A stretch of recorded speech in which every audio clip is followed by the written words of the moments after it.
അഖിൽ മാരാർ 2020 വിട്ടു. സാബുവും ജേക്കബുമായുള്ള അഭിപ്രായ ഭിന്നതയെ തുടർന്നാണ് 2020 വിട്ടത്. തൃക്കാക്കരയിലെ NDA സ്ഥാനാർത്ഥിയായിരുന്നു അഖിൽ മാരാർ. നിതിൻ സേവ്യർ വിവരങ്ങളുമായി ചേരുകയാണ്. നിതിൻ, എന്താണ് അഖിൽ മാരാരും സാബുവും ജേക്കബും തമ്മിലുള്ള പ്രശ്നം? എന്തുകൊണ്ടാണ് ഇപ്പോൾ തെറ്റിപ്പിരിഞ്ഞിരിക്കുന്നത്?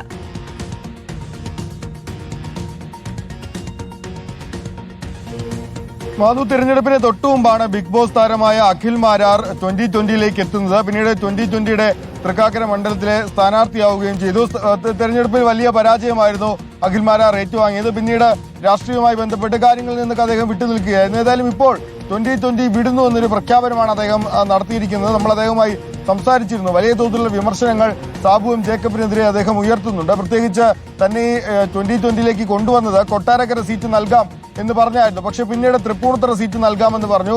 അതും പറഞ്ഞു പറ്റിച്ച് അവസാനം തനിക്ക് തൃക്കാക്കര സീറ്റ് നൽകുകയാണ് ഉണ്ടായത്. തെരഞ്ഞെടുപ്പിൽ പരാജയപ്പെട്ടതിനു ശേഷം തന്നെ ഒരു തവണ പോലും സാബുവും ജേക്കബും വിളിച്ചിട്ടില്ല എന്നാണ് അഖിൽ മാരാർ പറയുന്നത്. സാബുവിന്റെ വ്യക്തിപരമായ നേട്ടങ്ങൾക്ക് മാത്രം വേണ്ടിയുള്ള ഒരു പാർട്ടിയാണ് 2020. താൻ ആ ചതിയിൽ പെടുകയായിരുന്നു എന്നാണ് ഇപ്പോൾ അഖിൽ മാരാർ പറയുന്നത്. ഏതായാലും അദ്ദേഹം അല്പസമയത്തിനകം മാധ്യമങ്ങളെ കാണുന്നുണ്ട്. ഔദ്യോഗികമായി ഈ കാര്യങ്ങളെ കുറിച്ച് പറയാനായി അദ്ദേഹം അല്പസമയത്തിനുള്ളിൽ മാധ്യമങ്ങളെ കാണുന്നുണ്ട്. നേരത്തെ കോൺഗ്രസ് നിയമസഭാ തെരഞ്ഞെടുപ്പിൽ കോൺഗ്രസ് സീറ്റിൽ കൊട്ടാരക്കരയിൽ മത്സരിക്കാൻ അഖിൽ കുറെ ശ്രമിച്ചിരുന്നു. പക്ഷേ സീറ്റ് കിട്ടാതെ വന്നതോടെയാണ് 2020ലേക്ക് എത്തിയത്. 2020 എത്തിയപ്പോഴും തന്നെ മൂന്നിടത്ത് സീറ്റ് തരാമെന്ന് പറഞ്ഞ് പറ്റിച്ചു എന്നാണ് അഖിൽ പറയുന്നത്. അവസാനം തൃക്കാക്കര സീറ്റ് തന്നു. അവിടെ താൻ വലിയ പരാജയം, കോൺഗ്രസിന്റെ ഉറച്ച മണ്ഡലമായ തൃക്കാക്കരയാണ് അദ്ദേഹത്തിന് നൽകിയത്. അവിടെ വലിയ പരാജയം ഏറ്റുവാങ്ങുകയും ചെയ്തു. അപ്പോൾ അതിനുശേഷവും ഒരിക്കൽ പോലും സാബുവും ജേക്കബ് തന്നെ വിളിച്ചിട്ടില്ല. എങ്ങനെയാണ് ഒരു പാർട്ടി പ്രവർത്തനമായി തുടരാനാകുക?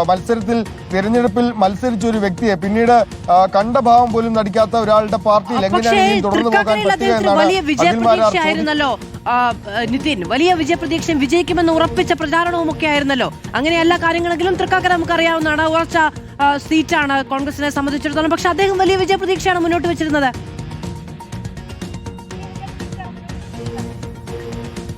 തീർച്ചയായും അദ്ദേഹം വലിയ വിജയപ്രതീക്ഷ മാധ്യമങ്ങളിലൂടെയൊക്കെ കാണുമ്പോൾ അദ്ദേഹം വലിയ വിജയപ്രതീക്ഷ മുന്നോട്ട് വയ്ക്കുന്നുണ്ട്. വലിയ തോതിലുള്ള പ്രചാരണങ്ങൾ, പ്രത്യേകിച്ച് പ്രൊമോഷൻ ഓൺലൈൻ ചാനലുകളെ അടക്കം നടത്തി വലിയ പ്രൊമോഷനുകളൊക്കെ നടത്തിയിരുന്നു. പക്ഷേ കോൺഗ്രസിന്റെ ഒരു ഉറച്ച കോട്ടയായ മണ്ഡലത്തിൽ അദ്ദേഹത്തിന് പ്രത്യേകിച്ച് NDA മുന്നണിക്ക് കാര്യമായ മുന്നേറ്റം ഉണ്ടാക്കാൻ സാധിക്കില്ല എന്ന് വ്യക്തമായ കാര്യമായിരുന്നു. അത് അദ്ദേഹത്തിന് ഒരുപക്ഷെ അറിയാമായിരിക്കും. അതുകൊണ്ടായിരിക്കാം കൊട്ടാരക്കര സീറ്റ് തന്നെ മത്സരിക്കുമെന്ന് അദ്ദേഹം സാബുവും ജേക്കബിനോട് പറഞ്ഞത്. പക്ഷേ കൊട്ടാരക്കര നൽകാമെന്ന് പറഞ്ഞാണ് ഇങ്ങോട്ടേക്ക് കൊണ്ടുവന്നത്. ഞാൻ ഇതിലേക്ക് തിരികെ വരാം. ഇപ്പോൾ അഖിൽ മാരാർ നമ്മളോടൊപ്പം തത്സമയം ടെലിഫോണിലായുണ്ട്. ശ്രീ അഖിൽ മാരാർ, എന്താണ് സാബുവും ജേക്കബും അങ്ങുമായുള്ള പ്രശ്നം? എന്തുകൊണ്ടാണ് വഞ്ചിച്ചു എന്നൊരു തോന്നൽ അങ്ങേക്കുണ്ടാകുന്നത്?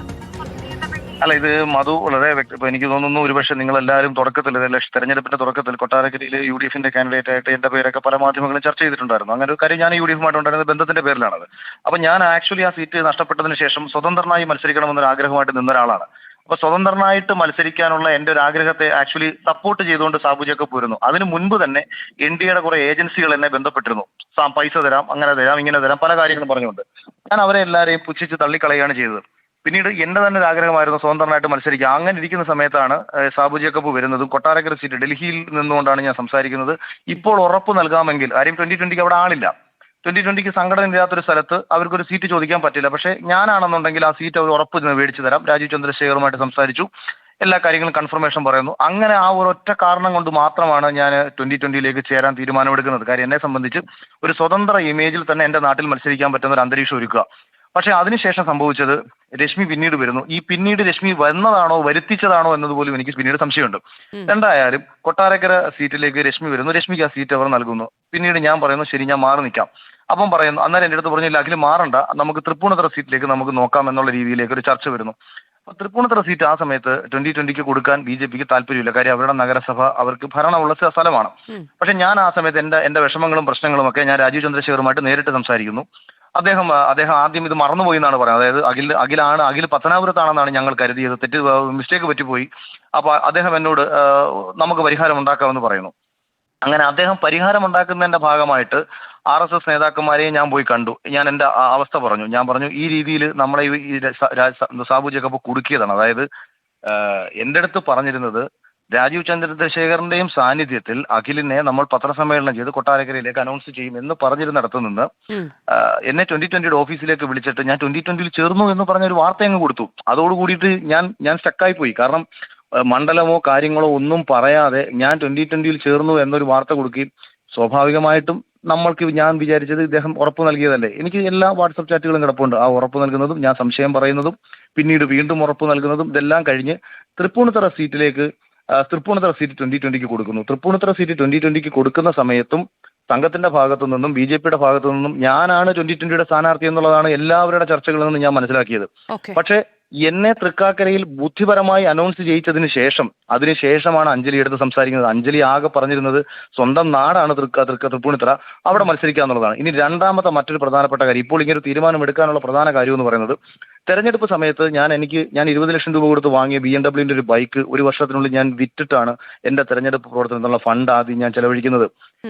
ഇവിടെ വർക്ക് ചെയ്യാൻ, ഇവിടെ 2020 എന്റെ അടുത്ത് തൃക്കാക്കരയിലേക്ക് വരുന്ന സമയത്ത് എന്റെ അടുത്ത് പറഞ്ഞത്, ഇവിടെ 18 കൗൺസിലർമാർ മത്സരിച്ചിട്ടുണ്ട്, ഇവിടെ കഴിഞ്ഞ പ്രാവശ്യം 15,000 വോട്ട് നമുക്ക് കിട്ടിയിട്ടുണ്ട്, ഇവിടെ നമുക്കൊരു കൗൺസിലർ ജയിച്ചിട്ടുണ്ടെന്നാണ്. സത്യം പറഞ്ഞാൽ മാധു, 2 പേരാണ് 2020 വേണ്ടി മത്സരിക്കാൻ തൃക്കാക്കരയിൽ എന്റെ കൂടെ പ്രവർത്തിക്കാനുണ്ടായിരുന്നത് ആത്മാർത്ഥമായിട്ട്. പിന്നെ ഓഫീസിൽ നിന്നുള്ള ബാക്കി കാര്യങ്ങളൊക്കെ പലരും ചെയ്യുന്നെങ്കിലും പ്രവർത്തനത്തിൽ ഒരു നിയമസഭാ തെരഞ്ഞെടുപ്പിൽ 2 പേർ, ഒരു മണ്ഡലം ഓഫീസില്ല. അതായത് NDAക്ക് ഒരു തെരഞ്ഞെടുപ്പ് കമ്മിറ്റി ഓഫീസ് പോലും തൃക്കാക്കരയിൽ ഉണ്ടായിരുന്നില്ല.